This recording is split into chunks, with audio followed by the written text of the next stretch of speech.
At this point, I usually put it into Photoshop to adjust the image. If you don't know how to use Photoshop, I would suggest you to watch tutorials on how to use Substance Painter, and you should just texture everything through that program. In my case, I've been using Photoshop for almost a decade now, so I am just more efficient in that program.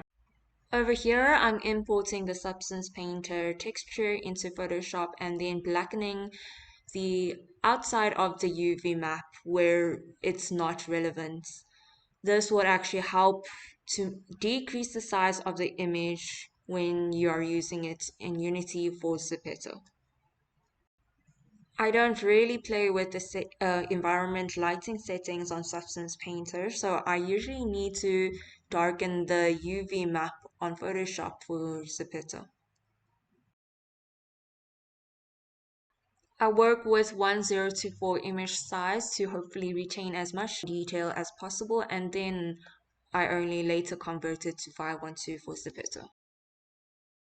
You'll need to export and save it into the Unity folder where your template item is. Make sure you rename each of the texture that you export to keep your files organized. I'm going to do the same steps for the inner top layer.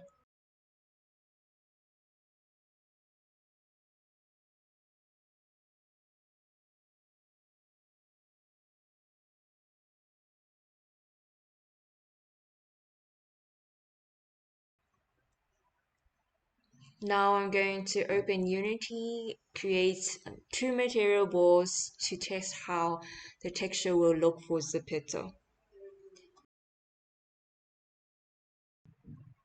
For this example, I see my jacket is a bit too bright, so I'm going back to Photoshop to adjust the brightness.